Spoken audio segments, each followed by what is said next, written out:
Esta semana vamos a tratar algo que debe comenzar a impregnarse en la dirección ecuatoriana, que es el gobierno corporativo. Sobre todo porque el gobierno corporativo ayudaría a manejarnos en este entorno de crisis que vivimos en el país, en un entorno de crisis constante, ¿no? De incertidumbre constante.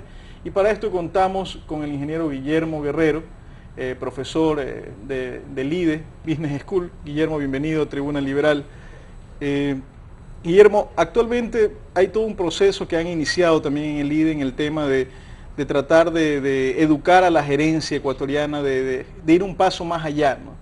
Y en ese paso más allá lo que es característico es que se haga una división entre la administración de una empresa y el gobierno de una empresa que se ha dado a llamar gobierno corporativo.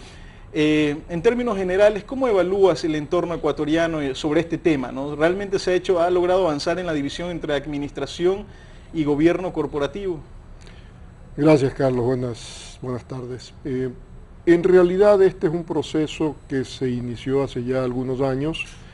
El IDE ha tomado una presencia muy importante, dado que por tratarse de una escuela de negocios, una escuela dedicada a preparar ejecutivos para los altos mandos en el sector empresarial, hemos visto la necesidad no solamente de prepararlos en los temas académicos, en los temas prácticos, entregarles las herramientas que necesitan para llevar adelante su función ejecutiva, sino también el poder proveerles de aquellas herramientas que por uno u otro motivo, generalmente por la escasez de altos directivos con experiencia y con alto conocimiento de estos temas, se ha dejado que sea la práctica la que les enseñe. No es mucho lo que se está haciendo, requiere de personal preparado, requiere de interés por parte de las mismas empresas y requiere del deseo de poder hacerlo, que eso pues no siempre está disponible a nivel empresarial. Guillermo, ¿qué es el gobierno corporativo? Básicamente yo lo definiría como el ente que permite que la empresa fije sus objetivos a largo plazo y establezca el camino para poder llegar allá.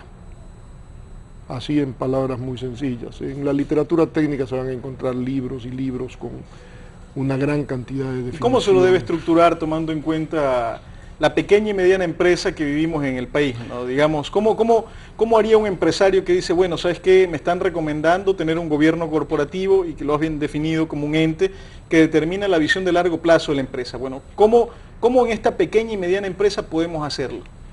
Básicamente a través de lo que se conoce como los directorios. Normalmente la empresa, sea pequeña, sea mediana, sea grande, está conformada por un grupo de accionistas. Tradicionalmente en entornos como el nuestro, el grupo de accionistas muchas veces es un solo accionista, una sola persona que fundó la empresa, que lo ha hecho pensando en el bienestar futuro de él y de su familia. Y que a medida que avanza y crece la empresa se da cuenta de la necesidad de que perdure en el tiempo, de que la familia ya no es solamente él, su esposa y sus hijos, el entorno inmediato, sino que esa familia se va agrandando en la medida en que los hijos van creciendo y en la medida en que ellos a su vez van formando nuevas familias. Entonces la empresa deja de ser la pequeña el pequeño emprendimiento con que inició el fundador y pasa a ser realmente ya una verdadera empresa. No importa la dimensión que tenga, se la puede definir como... Sí, porque mucha gente pensaría que esto es para grandes empresas. También se la puede aplicar a pequeñas y medianas empresas. Perfectamente. ¿Por qué? Porque lo que se busca es que la empresa perdure en el tiempo y vaya creciendo en el tiempo y que no sea el emprendimiento de una persona que termina cuando esa persona desaparece. Hay que pensar en la empresa como en un tercero de la familia que también necesita crecer y desarrollarse y que debe perdurar en el tiempo para que los demás puedan seguir haciendo. ¿Cómo nos ayuda esta herramienta de gerencia que es el gobierno corporativo? ¿Cómo nos ayuda a sortear entornos de incertidumbre como el que vivimos en nuestro país? Obviamente, tú has mencionado que la gran parte de la empresa ecuatoriana se ha hecho al andar, ¿no? A la práctica. ha sorteado muchos problemas que se nos enfrentan de entorno económico que son muy complejos, de gobiernos que tienen políticas, unos mercantilistas, otros más socialistas. Bueno, tenemos un entorno muy cambiante, ¿no? Y la empresa se debe adaptar a esto. ¿Cómo el gobierno corporativo, este consejo de dirección, puede ayudar a la pequeña y mediana empresa para sortear todos estos problemas coyunturales? Básicamente fijando objetivos muy claros a mediano y largo plazo y estableciendo el camino por el cual se debe recorrer, estableciendo los principios, haciendo seguimiento en la aplicación de los valores que se están aplicando y obviamente estudiando y analizando constantemente cuáles son esos cambios que están afectando no solamente a la empresa, sino al entorno en el cual vive la empresa. Esto es un proceso dinámico que se va a dar día a día, sobre todo cuando la incertidumbre es tan alta como en ciertos momentos se han vivido. Cada empresa tiene sus circunstancias, ¿no? Cada empresa tiene sus ventajas competitivas, cada empresa tiene una forma distinta de adaptarse a su entorno y esto debe tenerlo claro el directorio, ¿no? Por supuesto, por supuesto. No existen dos empresas iguales, no existen dos circunstancias iguales para dos empresas.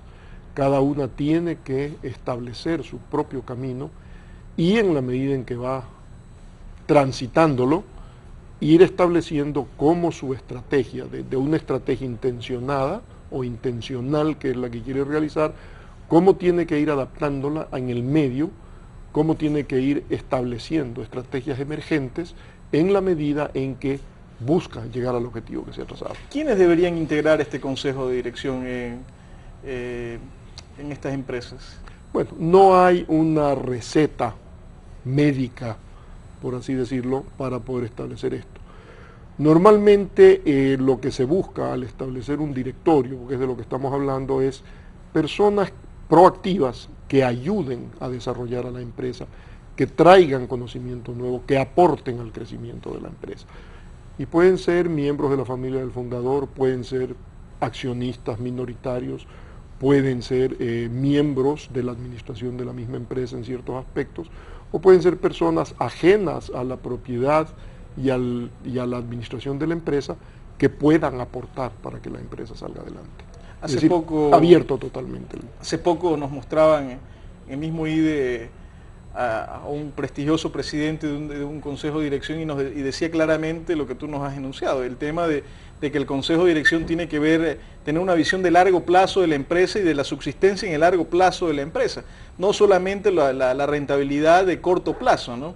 Y que pueden pasar gobiernos de izquierda, de derecha, mercantilistas, socialistas, pero lo importante es tratar de encaminar a la empresa potenciando sus ventajas competitivas para que ésta pueda en el largo plazo subsistir y dar beneficios a la sociedad también, ¿no? Efectivamente, yo creo que ahí has resumido mucho de las entrevistas estas que se han hecho a exitosos miembros de directorio, presidentes de directorio, gerentes generales de distintas empresas.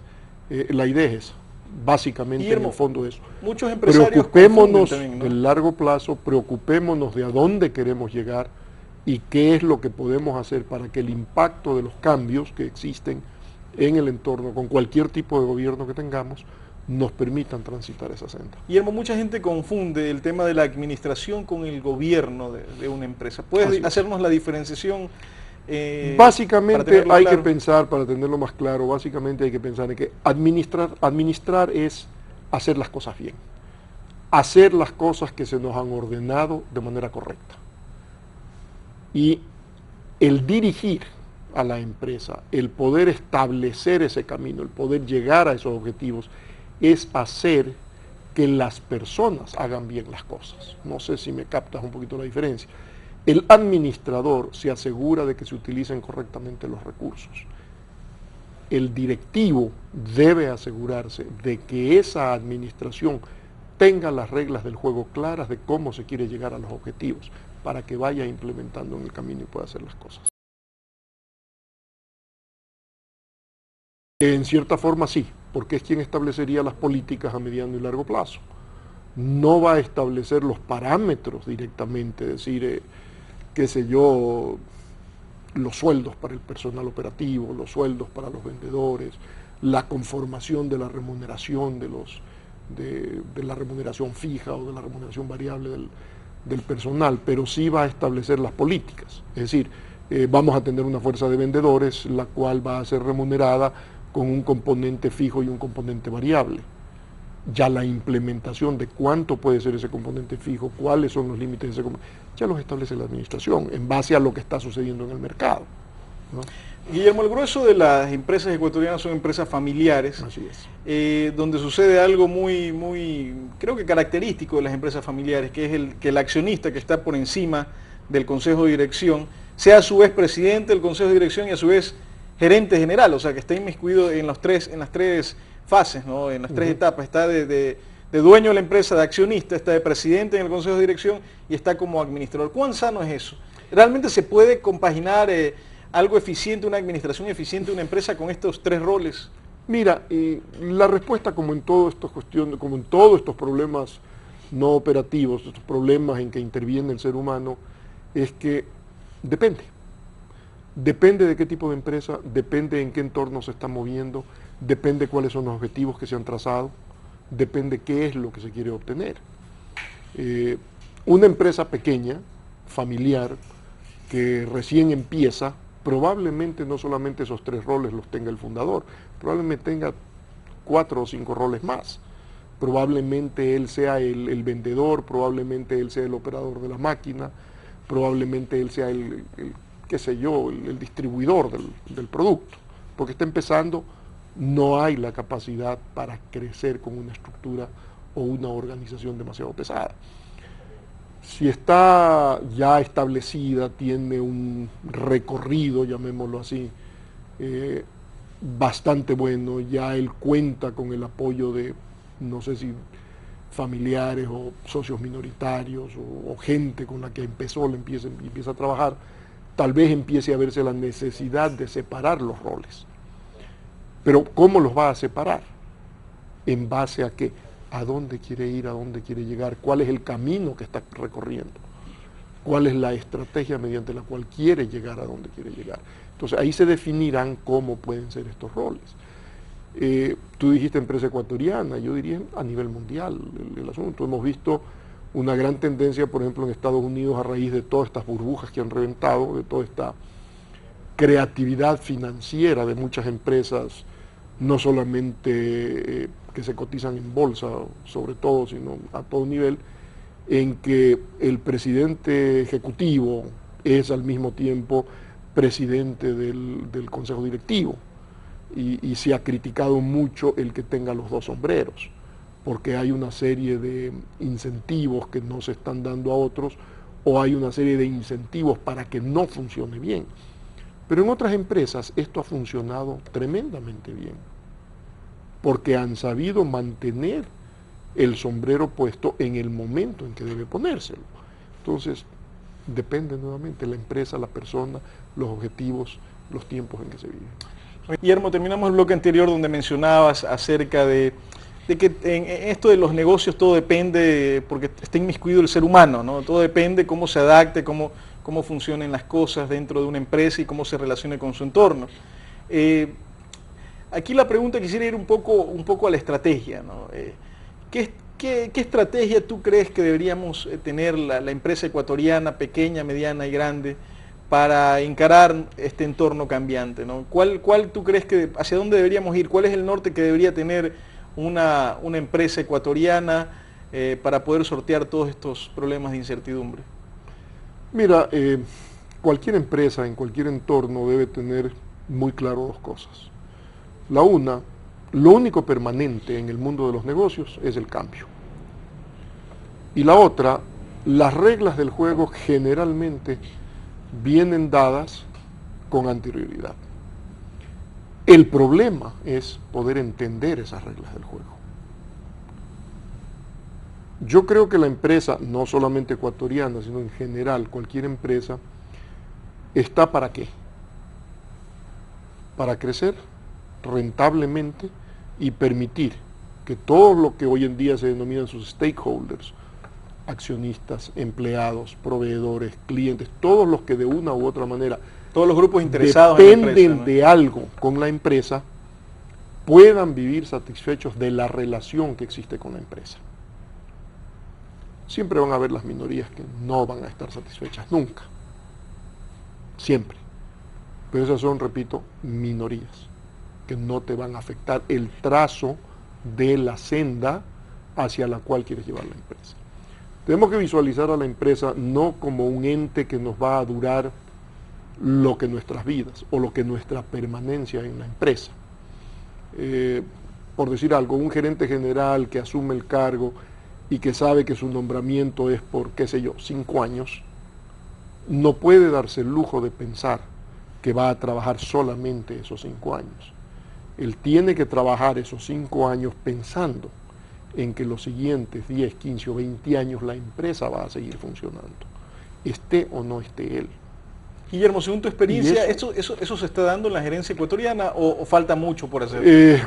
Yo creo que, y de nuevo, la palabra bendita aquí es depende, porque depende de la persona que ocupe el cargo, depende de los objetivos que les haya trazado el cuerpo directivo, que puede ser la junta de accionistas como puede ser un directorio.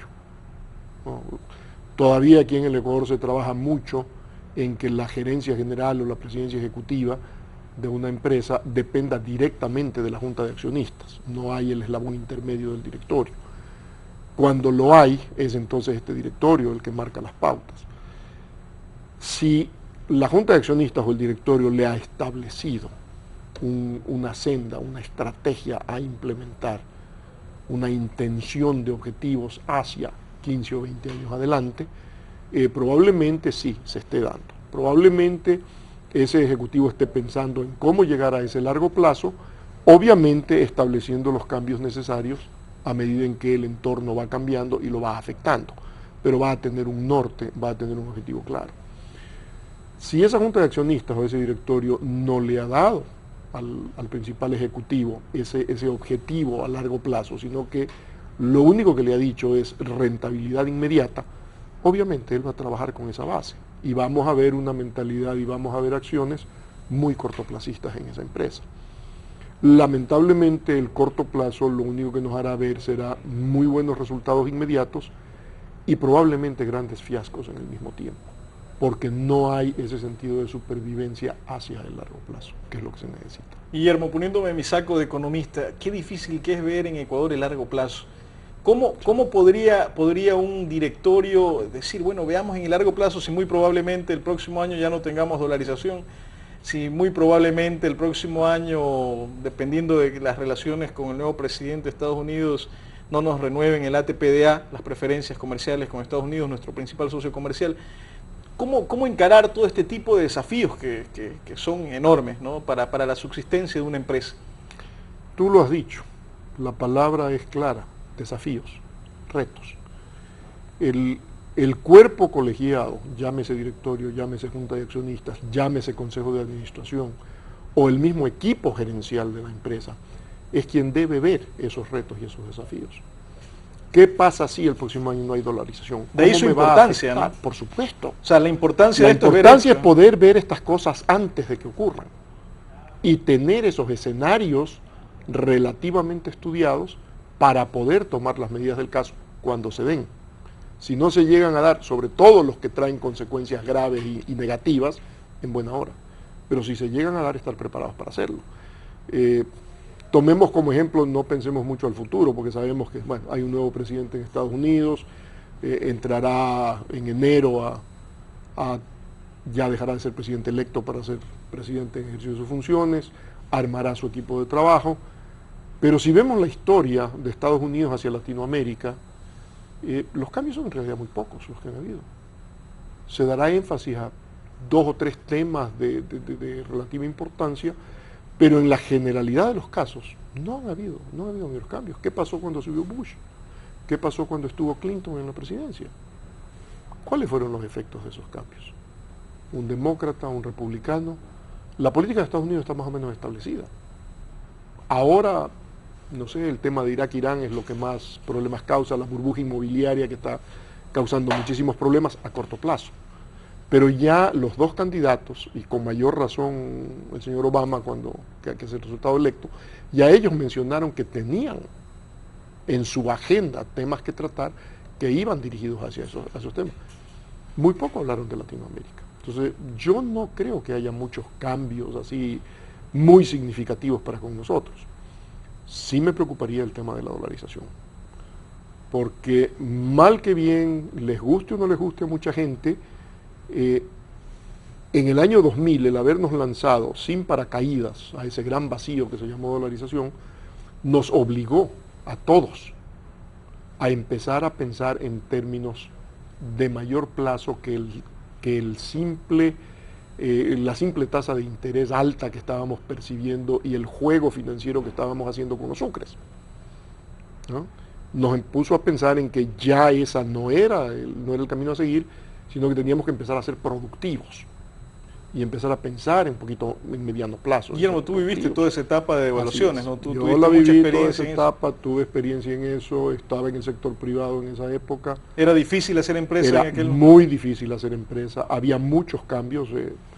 Recuerdo que todo el mundo habla de la crisis financiera del año 99, pero se les olvida que todo el problema empezó mucho antes.